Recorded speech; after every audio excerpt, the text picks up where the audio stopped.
So every year, the group of teachers that we bring is a little bit different. Can you tell us a little bit more about the cast of teachers that we're bringing for the 2018 Guild? Yeah, this is the Guild on steroids. This is unbelievable. Really I've never seen anything like this. I don't even know how it happened. Not only do we have John Campbell in sound design, music design, music composition. You know, John Campbell's done, everything, from Odyssey, Lamplighter Theater to Chronicle. He's done it all, He's going to be here. Todd Bastide, one of the greatest sound designers in the world. Alan Hurley, John Fornoff, Kim Winey, Pastor Colin Smith.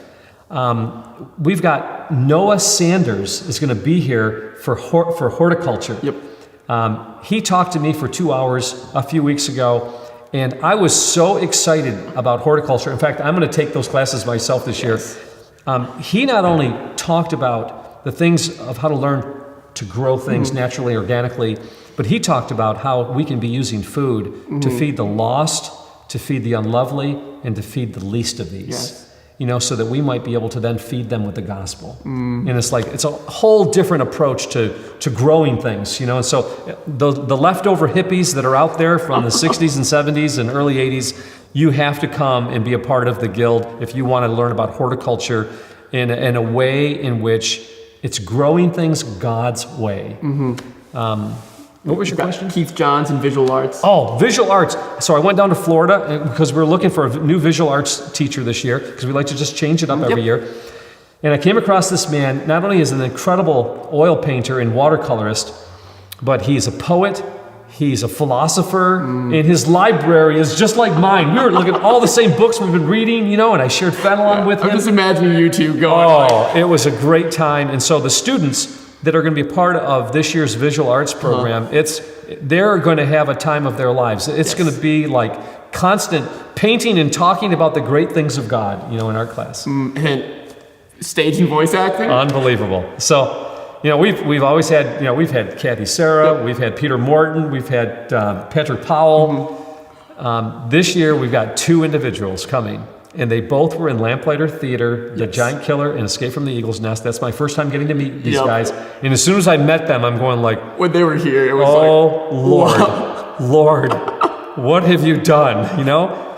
And these men not only love Christ with all their heart. Yes.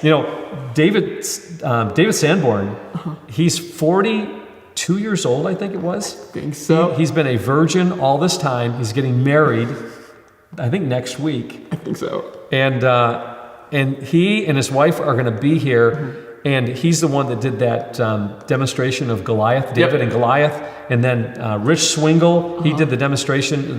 He did the play of Chariots of Fire. Unbelievable. Crazy. And not only do these guys love the Lord, but these guys are like stage acting and voice acting on steroids. It's been on Broadway, and just And every morning when the students get together, these guys are going to be leading the morning exercises. And last year they did it for the Lamplighter Live. It was hysterical, And so people that are going down through the street through their cars, so they're going to watch 100 students out there doing these morning exercises. It is hysterical. I didn't do it very well, but they'll do it at the Guild. Awesome. And then John Fornoff will be back. John Fornoff will be here. I'm not sure that Kathy Buchanan will be here. It's a possibility, but. This is a stacked deck. I'll be teaching wisdom literature. Colin Smith will be teaching. Like I said, Kim Winey in photography. And anyone that has not attended her photography class. It's incredible. Wow. The end of the year when she does that slide presentation. I mean, I'm in tears every year. She makes photographs. She makes you believe that you are there. It's really quite an art that she possesses.